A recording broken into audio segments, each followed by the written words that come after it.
Приветствую. Говорит Макс Вольф.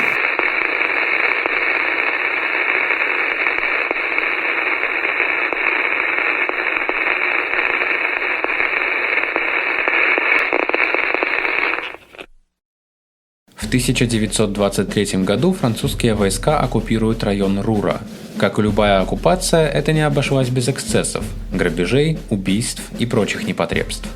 Естественно, что костяк националистических организаций мигом отправился в приграничные районы с целью усложнения жизни оккупантам. Туда же отправился и Геббельс. Впрочем, тогда он не представлял собой сколь-нибудь значимой фигуры.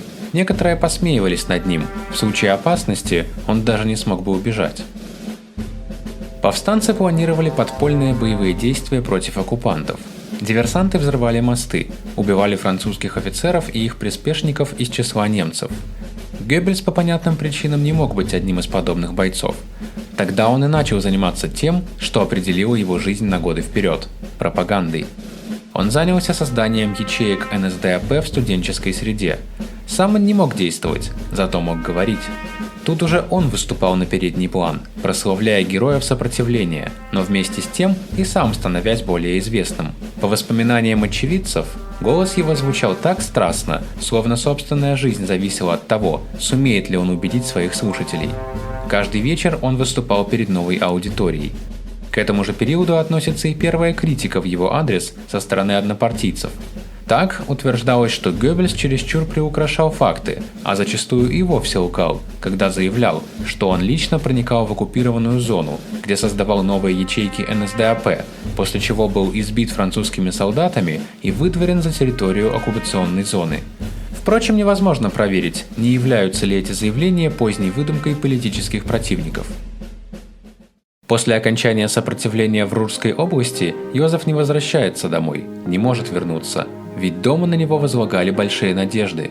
Надеялись, что средства на обучение были потрачены не зря, и младший сын получит достойную профессию. Увы, в перерывах между политической деятельностью Геббельс пишет. Именно в этот период был написан рассказ «Михаэль», а также некоторые другие. Впрочем, издательства отказывались их публиковать. В результате Геббельс влачил едва ли не нищенское существование. И вот наступил ноябрь 1923-го, знаменитый путч Гитлера-Людендорфа, который, впрочем, не имел успеха. А что же Геббельс? Он был взволнован и обескуражен. Снова ему не было суждено оказаться в гуще событий. Все остальные были в Мюнхене – Гесс, Геринг, Рём, Штрайхер, Гиммлер. Печальный итог путча потряс его. Но с другой стороны, он испытал облегчение. Фюрер не собирался облегчать свою участь, перекладывая вину на других. В сущности, он даже не пытался защищать себя. В итоге заседания суда превратились в драматическую пьесу, и миллионы людей, прежде ничего не слышавшие о Гитлере, вдруг начали говорить о нем. Геббельс в восторге написал Гитлеру: «Подобно утренней звезде вы явились нам и чудесным образом просветили нас во мраке неверия и отчаяния. Вы дали нам веру. Вы возвысились над толпой. Вы были преисполнены надежды на будущее. Вами владело желание освободить эту толпу.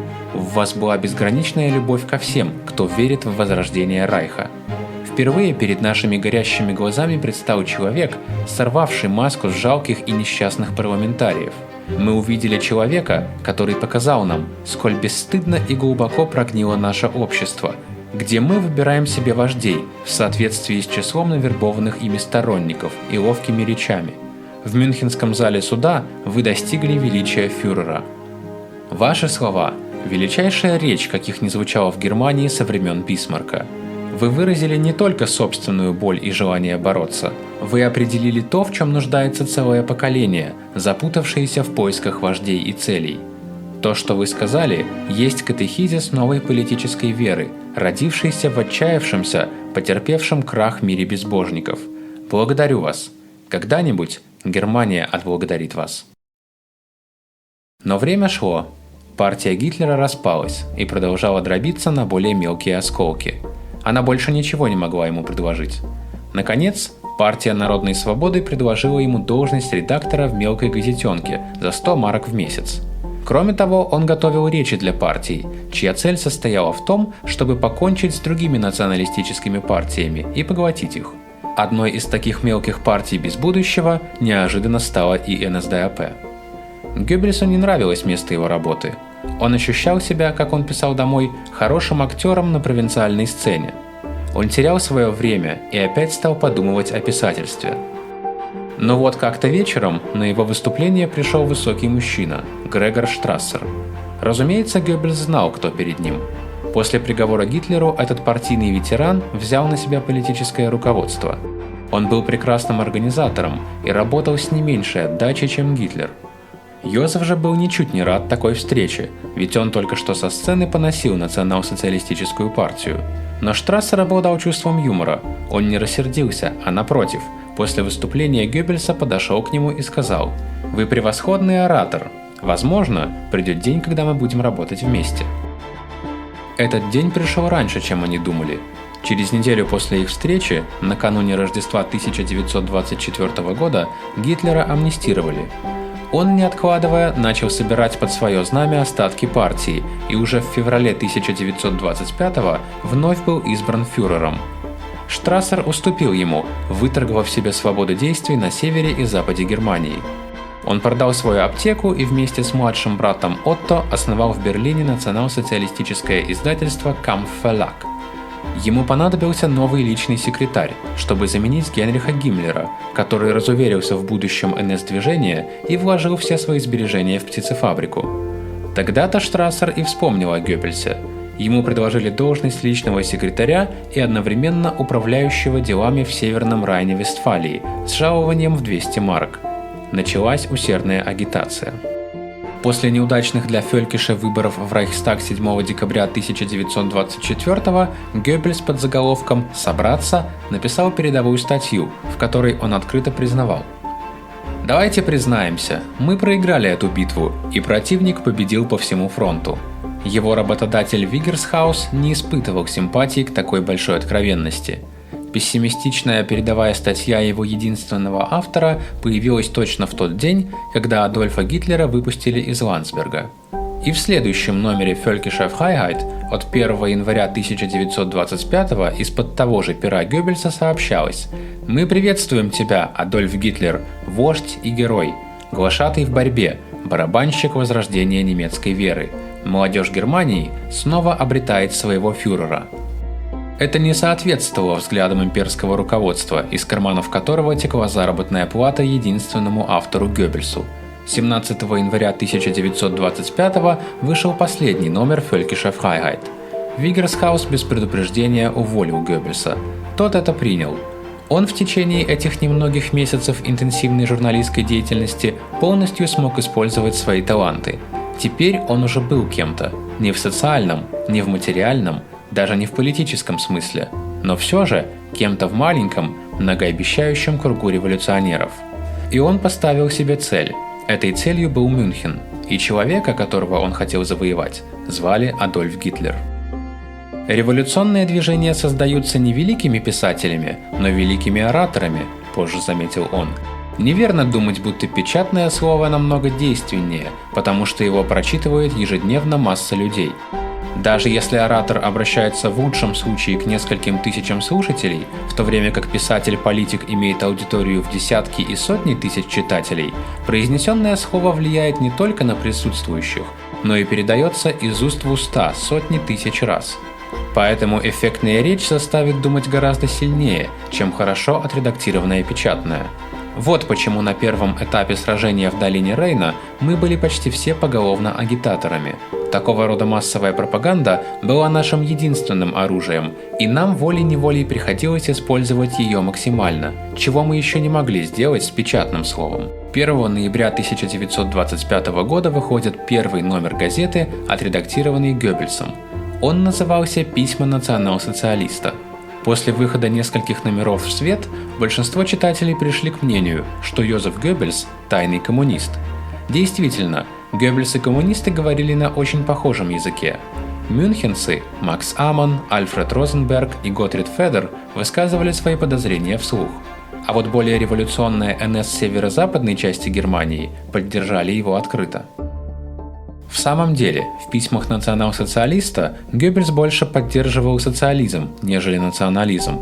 К тому же настолько явно, что ратовал за союз Германии с Советским Союзом. Но Геббельс не был коммунистом в полном значении слова, и он сам старался об этом заявить. Коммунизм есть не что иное, как гротескное искажение идеи социализма. Мы и только мы станем истинными социалистами в Германии, и если уж на то пошло, во всей Европе. Подобно своей матери, Йозеф Геббельс вел дневник с того дня, когда ему исполнилось 12 лет. В нем он записывал свои мысли о мире в целом и о своем собственном маленьком мире в частности. Он сотрудничал с гауляйтером Кауфманом в руководстве Гаусевер так тесно и хорошо, что оба перешли на дружеское «ты». И когда Геббельс отпраздновал свой первый день рождения в Эльберфельде, он получил от своего младшего друга настолько волнующее поздравление, что отметил в своем дневнике: «Какой дорогой, хороший друг! Я очень обрадовался этому. Кауфман – мой верный товарищ. Кто еще может назвать меня бедным?» Для него, очевидно, не имело никакого значения, что в материальном отношении он все еще был беден, как церковная мышь. Хотя он и зарабатывал теперь уже вдвое больше тех жалких 100 марок в месяц, которые он получал у Фелькиша. Но также и с такими деньгами никак нельзя было жить на широкую ногу, не говоря уже о том, чтобы выплатить свои долги. 14 августа 1925 года мы читаем в его дневнике: «Деньги, деньги, деньги. Я снова в таких тяжелых стесненных обстоятельствах. Это отвратительно». В другой раз сообщается: «Я больше не знаю, что делать. Денежные затруднения. Как мне из них выпутаться? Мать, помоги мне, я больше не могу». Она, вероятно, помогла ему, так как скоро он провел выходные в родном доме в Райтте. Большая радость, но также досада, огорчение и неприятности. Первое, естественно, исходило от матери. За последнее, скорее всего, ответственным был все еще строгий господин Папа, который не только порицал политическую деятельность сына, но еще и в первую очередь никак не мог смириться с его отношением к церкви. «Отец всегда остается верным себе», – записывал Геббельс в дневник, – «хороший доброжелательный бюргер». Снова и снова он спрашивает себя в своих дневниках, стоит ли расходовать так много сил. Он не щадит своего здоровья, и ради чего? Есть ли у его партии будущее? А может быть, его соратники – шайка заговорщиков и мелких уголовников, которым не по плечу великая идея? 23 октября 1925 года. Иногда я думаю, что наше дело проиграно. 10 ноября. У меня опускаются руки. Моя вера в духовные силы немецкого народа начинает угасать. 20 января 1926. Я сыт по горло нашей партией. 12 июня характеризуя ближайших соратников. Я смертельно устал от нашей организации. Подумать только, с этими людьми мы хотим освободить Германию. Вскоре появляются и первые сомнения в Гитлере. 21 августа 1925. Штрассер рассказывает ужасные вещи про Мюнхен. У руководства стоят неумелые и продажные люди. Гитлера окружает сброд. 26 сентября 25. Мюнхенское движение отвратительно. Я ненавижу мюнхенскую клику. 11 февраля 26. Мюнхену больше никто не верит. Истинной меккой немецкого социализма станет Эльберфельд. А вот в записи от 22 февраля 1926 года он подходит к критической отметке: «Я не могу безоглядно верить самому Гитлеру». Чтобы он сделал такое признание, должны были произойти определенные события. В 1926 году немецкие коммунисты и социал-демократы потребовали проведения плебисцита. Они хотели провести экспроприацию бывшего монарха и членов его семейства, в чьих руках, несмотря на революцию 1918 года, оставались огромные поместья и состояния. Штрассер и Геббельс выступили за то, чтобы НС-партия поддержала плебисцит. Но для Гитлера это было недопустимо. Он не мог оказаться в одной когорте с коммунистами и социалистами. Назревал очередной партийный раскол, необходимы были превентивные меры, и Геббельс с братьями Штрассер составил план изменения партийного устава. Политический центр тяжести перемещался к северу, подальше от круга Розенберга. Если Гитлер не пойдет на уступки, его надлежит отстранить от роли действующего лидера партии, сделав почетным председателем, а Грегор Штрассер займет его место. Для обсуждения своего нового плана Штрассер и пригласил гауляйтеров северо-запада Германии в Ганновер. Дело в том, что сначала Гогенцоллерны и все когда-то правившие в Германии княжеские дома были лишены своей собственности ноябрьской революции 18 года, без выплаты какой-либо компенсации. Но эта односторонняя насильственная мера была лишена каких-либо правовых оснований и тем самым вредила международной репутации Немецкой Республики, вошедшей в число демократических держав мира. В 1926 году народная инициатива, как это было предусмотрено Веймарской конституцией, должна была принять решение о том, лишились ли немецкие князья своих бывших владений глобально в пользу всего народа, или же они имели право на соответствующее возмещение. Геббельс стоял, по меньшей мере сначала, вместе с Кауфманом и Штрассерами на крайне левом крыле НСДАП, которая тогда на стороне марксистских партий выступала за экспроприацию имущества князей без компенсации. Мюнхенский центр с самого начала придерживался противоположного мнения. Гитлер и его самые близкие сотрудники не принимали вторую часть характеризующего их национал-социалистическую партию прилагательного настолько серьезно, как первую. Они были в первую очередь национальными и только во вторую очередь социалистическими. На севере было наоборот. К примеру, брат Грегора Штрассера Отто пришел в НСДАП из СДПГ и после Второй мировой войны также снова вернулся к ней. Особенно в промышленном округе, где у молодой НСДАП была самая сильная поддержка вне Баварии, акцент, естественно, сдвигался на социалистический компонент. К этому еще добавилось то, что Баварский королевский дом укоренился в его области несравненно глубже и был намного популярнее в народе, чем Гогенцоллерны в Пруссии. Между севером и югом возникли сильные расхождения, причем не только о приоритете национального или социалистического в политической ориентации движения. Это выражалось даже в тогдашней национал-социалистической прессе, однако наиболее отчетливо в дневниках Геббельса. Наконец, когда он узнал, что Гитлер сделал неблагоприятное замечание о нем, он пишет: «Если он и дальше будет упрекать меня, я брошу всю эту дрянь ко всем чертям, я больше не выдерживаю. Человек отдает все, что у него есть, и потом не получает ничего, кроме упреков, и даже от Гитлера». Его зафиксированная в письменном виде вспышка неудовлетворения достигла своего апогея. В Мюнхене снова орудуют подхалимы и интриганы. Гитлер, хотя и не прочитал дневник своего будущего министра пропаганды, но со свойственным ему чутьем на начинающуюся против него фронту, заметил, что там, в Рурской области, надвигался шторм. Быстро приняв решение, он отправился туда для проверки. Точная дата этой поездки неизвестна. Хайбер предполагает бабье лето, Френкель называет осень 1925 года. Во всяком случае, это должно было произойти перед встречей гауляйтеров 22 ноября в Ганновере. При этом инспекционном посещении Гитлера в Эльберфельде должна была произойти встреча между ним и Геббельсом. В новейшей историографии она упоминается только в очень туманном виде. Все же мы знаем, насколько этот молодой человек, на которого так сильно повлияла его физическая увечность, стремился к признанию, даже к любви. Гитлер приехал не для того, чтобы дать их ему, пока еще нет. Он хотел сначала посмотреть на него. Он слышал о нем. Вероятно, не слишком много хорошего. Он действительно мог бы разглядывать Геббельса прохладно и оценивающе. Реакция его объекта была соответствующей. Совсем иначе проходила вторая встреча между обоими.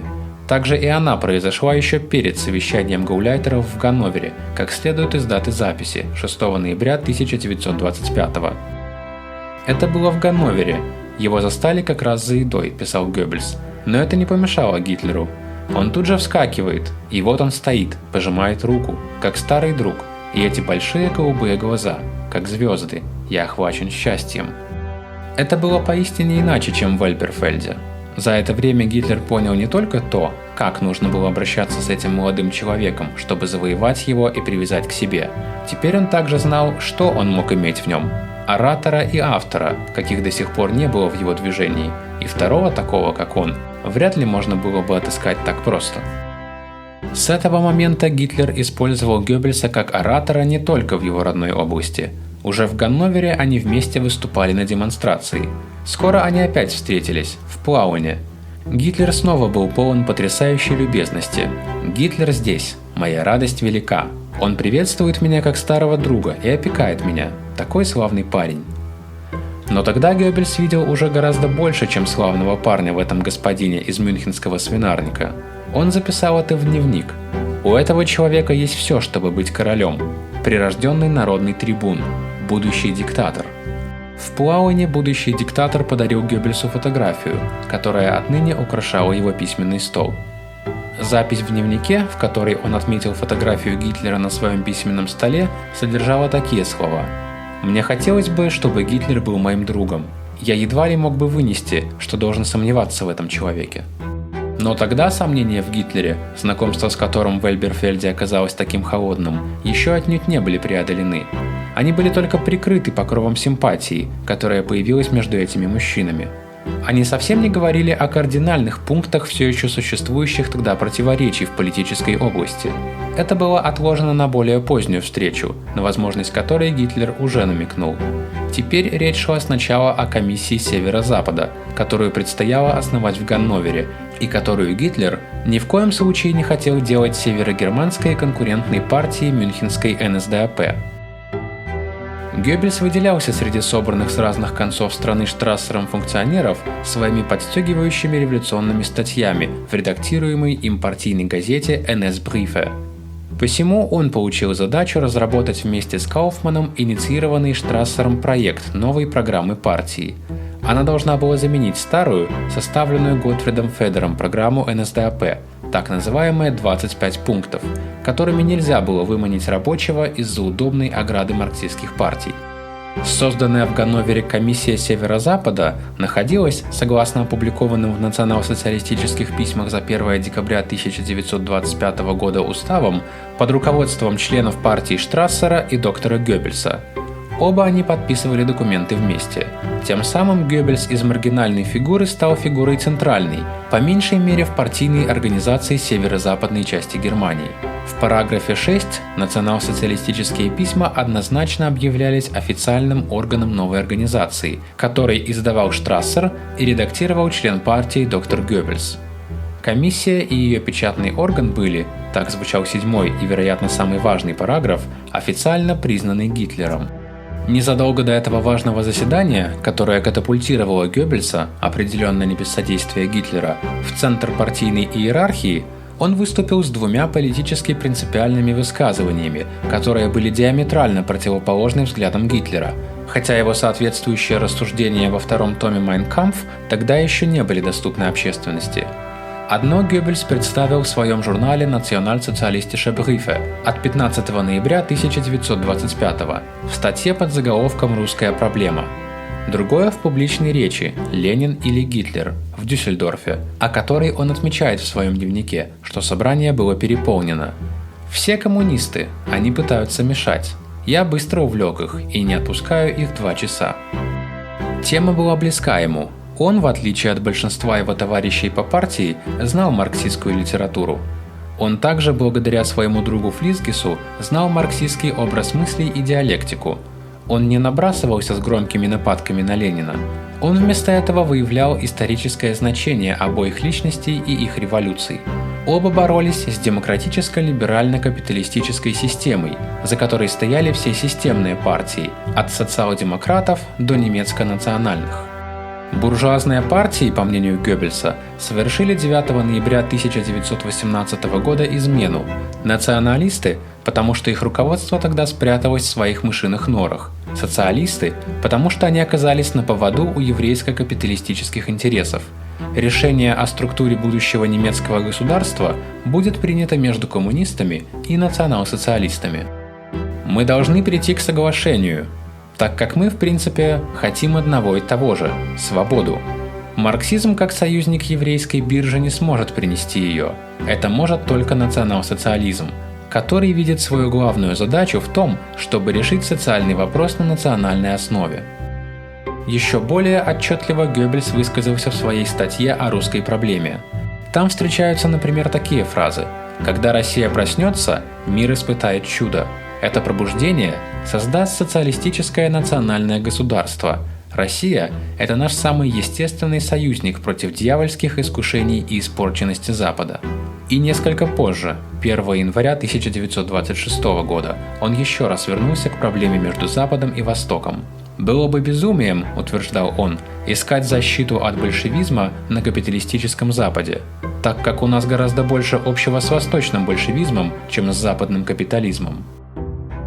С подобными взглядами Гитлер никак не мог согласиться, потому что во втором томе его книги, которая уже печаталась в издательстве в Мюнхене, о коммунистах было написано прямо противоположное.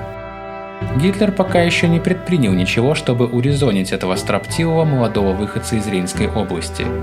Так, Геббельс на втором заседании комиссии, которое происходило 24 января 1926 года в Ганновере, смог и дальше представлять свои радикальные тезисы с характерным для него размахом.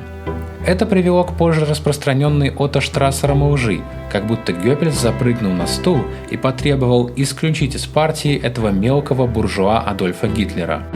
Эта красивая, но абсолютно недостоверная история разошлась по всей мировой печати, но современная историография давно уже считает ее опровергнутой. Френкель уже в 1960 году отправил ее в царство легенд. Хайбер в 1965 году допускает, что хотя сообщение Отто Штрассера и ненадежно, но Геббельс все же мог бы тогда высказать что-то подобное в узком кругу.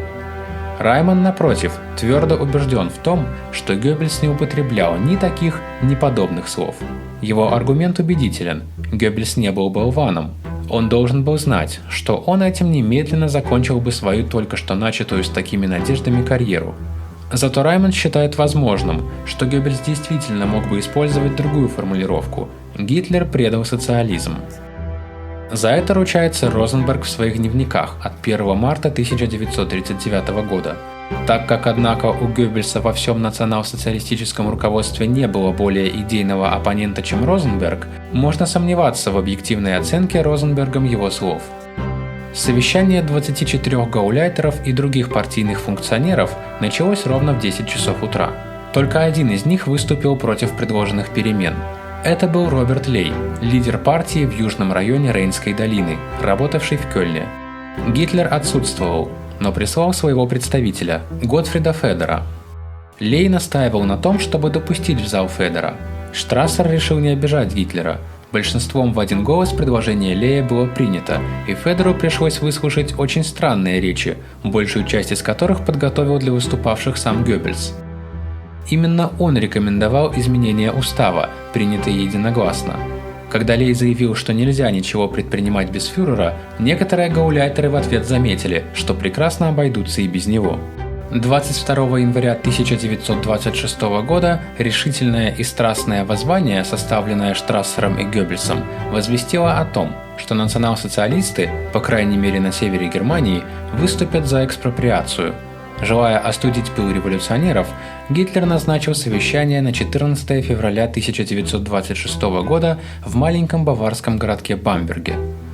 Утром 12 февраля Геббельс прибыл в Бамберг. Генрих Гиммлер, вновь ставший активистом партии, встретил его на вокзале и отвез в гостиницу. Вспомнив, что он писал о них, Геббельс приготовился к тому, что на него будут смотреть свысока.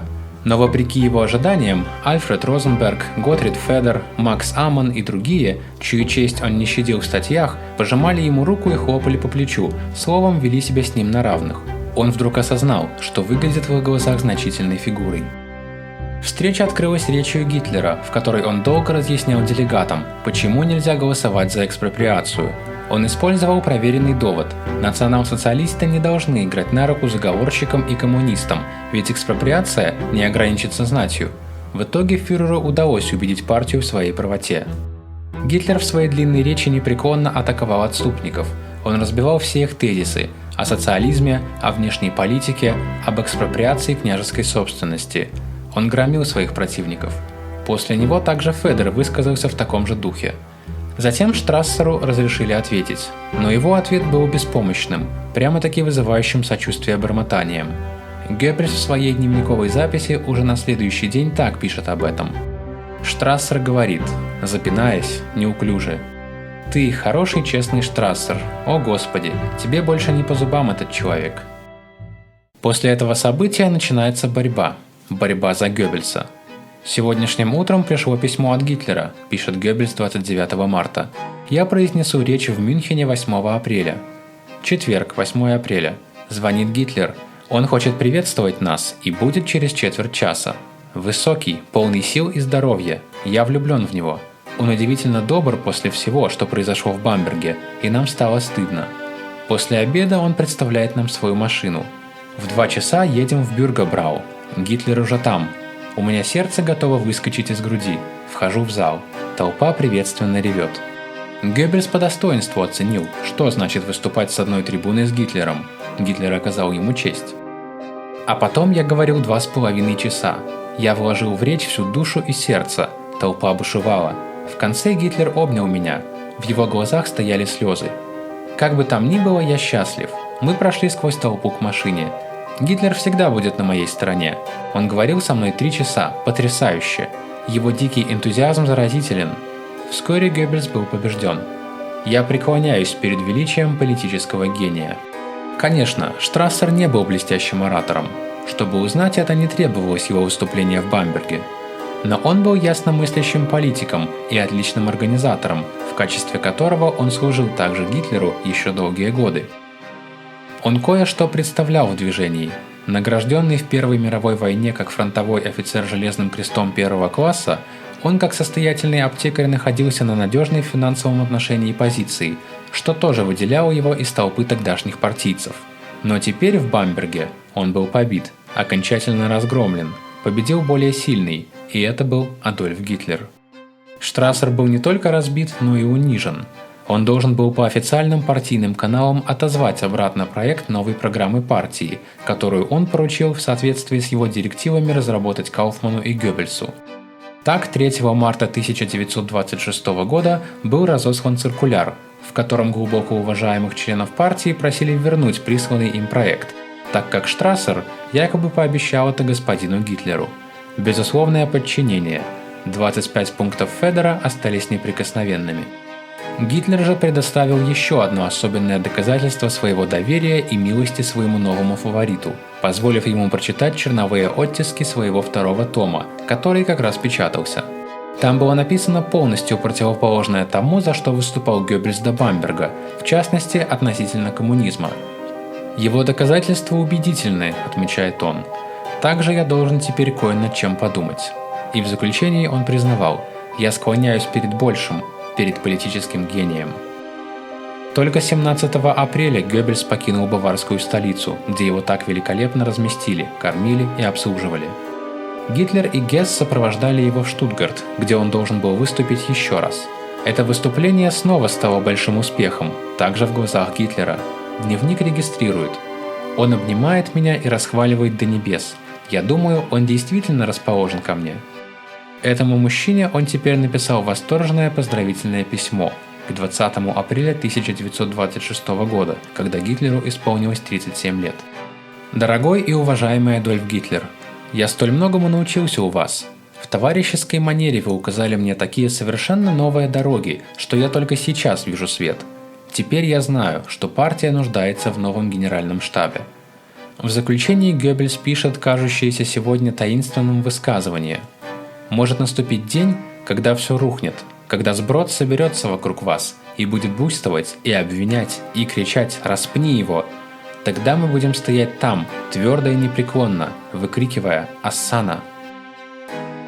20 апреля он внес в дневник: «Мы празднуем день рождения Гитлера. Адольф Гитлер, я люблю тебя, так как ты велик и одновременно прост. То, что называют гением». Однако после возвращения в Эльберфельд не было ничего, кроме огорчений и досады. Естественно, ему завидовали из-за его мюнхенских успехов. Гау попала в затруднительное положение. Геббельс начал играть с мыслью совсем уехать в Мюнхен. 14 июля 1926 года Гитлер приехал в Эльберфельд. Он выступал также в Кёльне и Эссене. Геббельс снова полностью под его чарами. «Я почитаю и люблю его», написано в его дневнике в день приезда Гитлера, и через 2 дня. С этим человеком можно захватить мир. Гитлер отблагодарил своего безусловного почитателя за преданность многонедельным приглашением на Оберзальцберг, которое должно было послужить частично работе и пропаганде, частично личному обмену мыслями и частично отдыху. Но для этого нужно было еще поучаствовать в имперском партийном съезде, снова в Ваймаре. Но какой контраст с тем, что происходило 2 года назад в том же самом месте, куда его тогда взял с собой друг юности Пранк. Тогда там было 80 потерявших надежду и растерянных членов партии. Теперь на рыночной площади маршировали 15 тысяч штурмовиков. И теперь Геббельс смог произнести энергичную речь перед студентами, которые на руках несли его из зала. А 23 июля шеф лично забрал его на машине. Солнце, отпуск, горы. Тет-а-тет с Гитлером, длящиеся часами беседы во время длительных прогулок в великолепном ландшафте, причем его больная нога сильно болела. «Эта жизнь уже стоит того, чтобы жить», – записал он в дневник, который снова стал хранилищем его высокопарно-сентиментальных стихотворений, написанных верлибром. «Прощай, мой Оберзальцберг, эти дни показали мне направление и путь. Из жгучей печали светит звезда. Германия будет жить. Хайль Гитлер».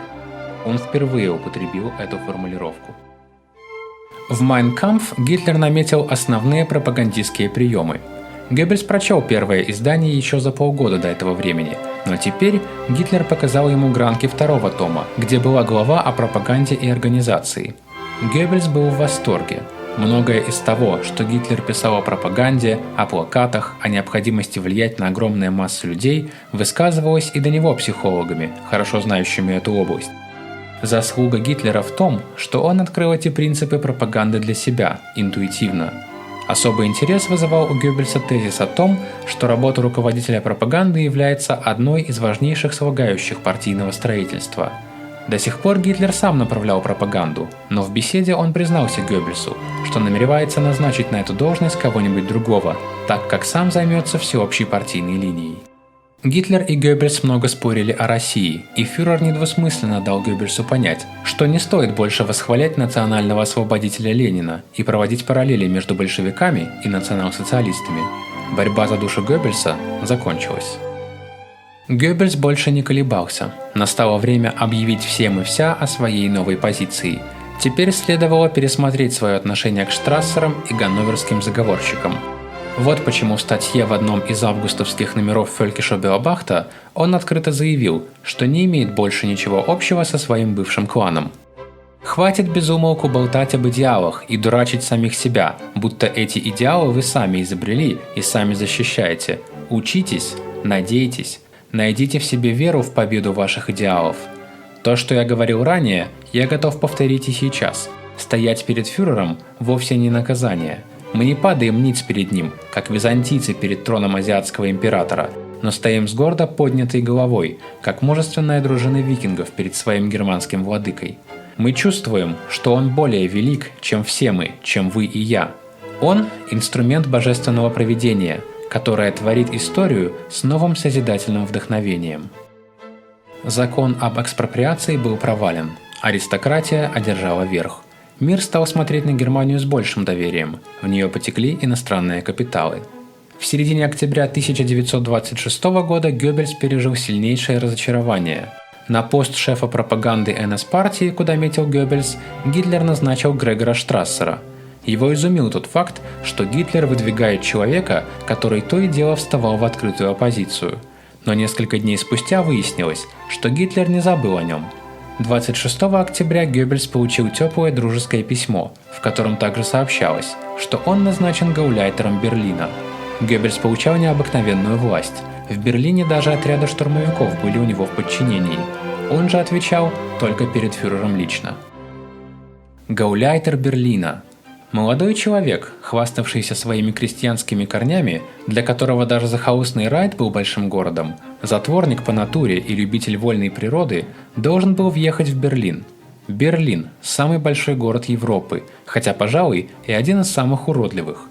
На первый взгляд Гитлер мог бы подобрать в своем окружении не менее достойную кандидатуру, и дневники Геббельса отражают некоторые опасения. Он называет Берлин блудницей вавилонской и вместилищем порока. От одной мысли его охватывает страх. Но Гитлер знал его лучше, чем Геббельс сам себя. Гитлер знал, что молодой литератор и агитатор Йозеф Геббельс зачахнет от тоски на лоне дикой природы, если ему дать столь желанную свободу. Он знал, что в действительности мир Геббельса – шумные и запруженные толпой городские улицы, то есть Берлин. Опасения Геббельса имели под собой действительные основания. Берлинские члены НСДАП были разобщены и нечисты на руку. Некоторые высокопоставленные бонзы из штурмовиков использовали свое положение, чтобы запугивать своих же товарищей по партии и вымогать у них деньги. Такое положение было симптоматичным для всего Берлинского округа. Но хуже всего было то, что в Берлине насчитывалось не так уж много национал-социалистов. Большинство здесь имели социал-демократы и коммунисты. Никто, находясь в здравом рассудке, не стал бы делать ставку на НСДАП в Красном Берлине. Геббельс отдавал себе в этом отчет. Сидя в купе третьего класса на пути к новому полю деятельности, он был погружен в раздумья. С собой он вез только маленький чемодан с несколькими рубашками, парой костюмов, книгами и рукописями. Он сошел с поезда и прошел через вокзал. Мимо торопливо сновали люди. По улицам неслись такси. Их клаксоны гудели в темноте. Звенели трамваи. По улицам двигались толпы берлинцев. Сияли сотни электрических реклам. И никто не обратил внимания на Йозефа Геббельса. Таким тогда был Берлин.